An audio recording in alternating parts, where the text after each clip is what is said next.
Hi, everyone. That's Eddie, That's Eugene. and we are The Middle-Aged Barbarians.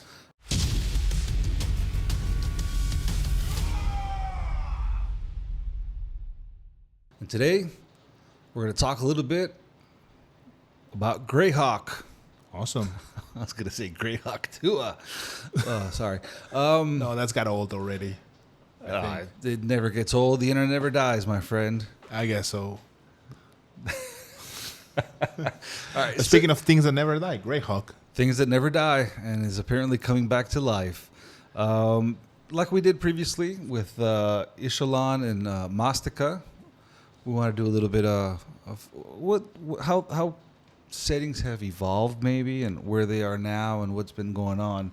Yeah. And with the reveal that the new 2024 Dungeon Master Guide is going to be Set on Greyhawk. set in Greyhawk, then I think what better time than now? Yeah, for sure. So what's the deal with Greyhawk? It's interesting because for a lot of the time, Forgotten Realms was kind of the main thing going in D&D, and now... I mean, when we started playing Heavy, which was like that end of 2nd edition, beginning of 3rd edition, yeah, everything seemed to be Forgotten Realms. But no, man, Forgotten Realms is just a blip. I guess so. It's just a quick blip because I don't even think about Forgotten. No, I'm kidding. Yeah, no, it's still around. It's a big IP. So Greyhawk. What's Greyhawk for starters? It's kind of our basic medieval fantasy sort of thing. Back in the day, Yes. when D&D was being conceived and play tested and everything, I'm gonna go out on a limb here and say there were two main schools. The Bergenworth College. No, I'm kidding. That's from Bloodborne. Gary Gygax and Anderson. Got it. Yeah. The two granddaddies of Dungeons and Dragons, no matter how much shit they try to throw on them nowadays. So they both had their own game sessions where they developed and this whole game sprouted from this. Anderson, which is debatably the precursor maybe to Greyhawk, because I think it came out first, or it was started working first, which is, if I'm not mistaken, called Blackmore. And then Anderson's, Gary Gygax's, his baby was Castle Greyhawk. And that kind of like just became the main world that he would build upon and add and add and add and add. But for starters, it was just the dungeon, right? It was just the castle. It was like an 8 or 9 story castle, if I'm not mistaken, with different levels that he would be running and testing with his group. And things changed in the castle? Maybe a little bit of things outside, or... They would just add a bunch of different stuff. Actually, in 1979, because I obviously with my neurosis, what do we have behind us? Greyhawk stuff. Ooh, actually we have the box set back behind you. That's what the original Over there, yeah. the original box set. It was actually a short story that carried the name of Greyhawk. And then between 75 and 76, where he would be playtesting, there was actually a novel that was written by a gentleman called Andre Norton. I don't know if you read anything from him. You're more of the reader. He actually played with him, and then he wrote a novel based on the world called Quag Keep. A lot of things that a tradition that comes to this day. A lot of times people like D&D as a sort of writer's workshop, I guess. I mean, it's a great source of Inspiration. ideas and inspiration. And then, like, we'll try to go real quick through the editions. From the year 76 to 79, they published 9 modules, including the Lost Caverns, which we talked about previously, Which is set in Greyhawk, yes. the Shrine of Kuatoa, and Vault of the Drow, which were the ones that I remember having read at least at some point in time. I haven't played all of these, obviously, but they were there. And then it was finally published in 1980, if I'm not mistaken, as a campaign setting with that actual book or box set behind you, which is The World of Greyhawk. So this is kind of like one of the main worlds where all this lore has come up. I mean, even nowadays, if you look at modern descriptions, spells, and stuff, a lot of the characters that they attribute these spells and abilities to were from these original games. I mean, I'm sure you can, off the top of your head, mention at least 2 or 3. Yeah, Mordenkainen, Tasha. So You're the wizard. You love Yes. Mordekainen, Big B, yes. Bigby.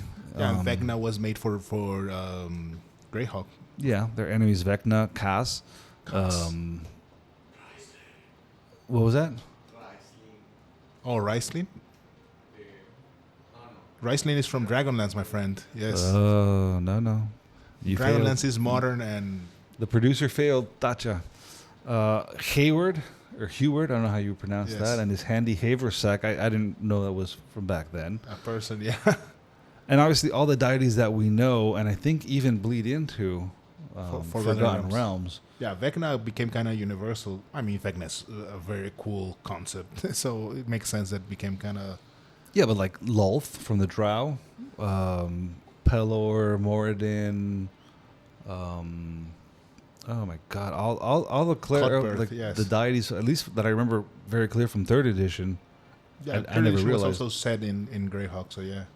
Well, not really. That's where they kind of started parting ways. Oh, they kind of just made They it stopped investing in it. generic in a bit, yes. Yeah. And in the 80s, there were, if my reference source was not mistaken, there were like 17 more. That's when they produced the Barrier Peaks, that future sci-fi adventure that they're remaking now. Even Queen. Oh, I do not understand my handwriting. Just a bunch of stuff. In 83, there was another box set, and there were more modules. The Crystal Cave, Temple of Elemental Evil came out in 83, which was something that they've been reviving every now and then. Yeah, very classic module. And then they kind of phased out, because if I'm not mistaken, that's kind of the time where Gygax left TSR. Like in late 80s. Yeah, right before it was acquired by Wizards of the Coast. Or A something. little bit before. Yeah, I wrote down here like in 1987 is when Forgotten Realms kind of starts growing and being formed, because they were looking for something to get them away a little bit from Greyhawk and do something different. And the IP of Gygax, I guess. I could assume. Yeah, probably. I mean, we're not lawyers, but we will probably have to see the behind the scenes in the intellectual rights laws about that, because a lot of stuff moves in that way, in that direction. And something that I also thought was interesting and probably a smart idea was, like I had mentioned, this was originally just a castle, and then from that it would grow and grow and grow, and they'd add different parts. So I mean, here where we are, you'd call it a shek. It's like a quilt. It's just like a mismatch of different things. So I think kind of what they wanted to do as well was like do a rebranding maybe, or just change it up a little bit and refresh it. In 1998 was the wonderful purchase by Wizards of the Coast. Then they published a novel or a supplement called Return of the Eight, which is making reference to the Circle of the Eight from the original. Return to the Tomb of Horrors, which I remember. And then they tried this thing called Living Greyhawk. I don't know if you ever saw that.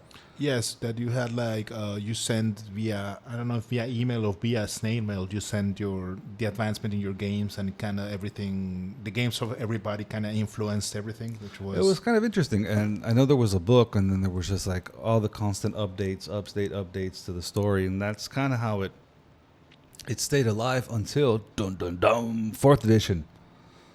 No Greyhawk in 4th edition. Yes, I remember that. That's where Forgotten Realms was the main setting, right? Forgotten Realms took a big part of the game. That's where Eberron was introduced, if I'm not mistaken. No, Eberron was introduced for 3rd, but it kind of was very supplementary. It was part of a contest. Okay. They made a contest for campaign settings, and Eberron won. But I thought that was for 4th. I didn't realize that was for 3rd, because I don't remember playing that for 3rd at all. Yeah, no. It was kind of the end of 3rd, right before 4th came. But they were very cool, like runner-up settings. One of the best was called Midnight, just so you check it out if you want. It's a setting where an evil god won. Okay. So it's you have to play as heroes, or maybe you could play as villains. I don't know. And yeah, the evil god won, and there's no divine magic save for the evil god's magic in that world. So that yeah, sounds it's cool. interesting. Yeah, Do you know if they ever published that like independently afterwards? Or? yeah, they published it independently. Yeah, a lot of those settings that were proposed that got like really were interesting. They published them in independent. Remember the Die 20 model of self-publishing really exploded, that sort of thing. So yeah, and then I mean I remember 5th edition. At the beginning, there really wasn't much mention of anything Greyhawkish. That's horrible. Until now, where they mention that they will be bringing back aspects, or I guess the setting, or I don't know, flavor. I don't know with all the stuff that came out in the 50th celebration book. And they were Yeah, so they're bringing it back, but which brings us, like you said, it was a check. It's a mix. What do you think would be the essence of Greyhawk then? Because, I mean, there is an essence because we've played it for a long time, and it has a kind of the Dungeons and Dragons vibe. I guess it mixes with Greyhawk, but yeah, I would consider that to be vanilla D&D in a way.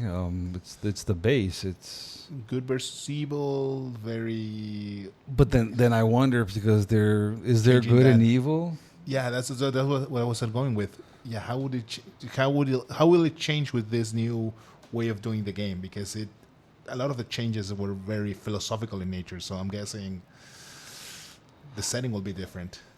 I don't know why they would bother after dumping on the legacy creators and all these original things. Why bring it back? I mean, I have an idea why. Yeah, of course, it's a valuable IP, but yeah, it kind of would make more sense to make something new, but we'll have to see. I don't know. We'll see. Again, I'm not looking hopeful, but we will see. I don't want to seem like a Debbie Downer, but I don't know. Maybe they'll surprise us. Maybe it'll be Hopefully. something really cool. Yeah, I mean, Or maybe it'll just be a couple pages in the book with some maps and be like, hey, here's a pre-written adventure. Use this if you want. And that's it. yeah, we don't know how deep they will go on, because the depth of campaign settings has changed also in the years. I remember how detailed they were back in third. Oh my God, yeah. And nowadays it's kind of more just more of a little pass. A lot of campaigns, a lot of settings were just part of adventures. But, in this adventure is set in this world, these are the couple of different things that are in this world, but the rest Here's the general vibe, and that's it. Just go out and do it. So we'll see. We'll see how they use Greyhawk for this new way of doing things. Yeah. Well, I mean, let us know if you have played, if you have any fond memories playing in the Greyhawk setting. How would you define Greyhawk? That's a very good question that I pose myself. Yeah. Let us know. Come follow us on social medias. Links in the description. Leave a like, subscribe, share us with your friends. And as always, remember, Rage responsibly. rage responsibly. Take care. We'll see y'all next episode. Roll the dice!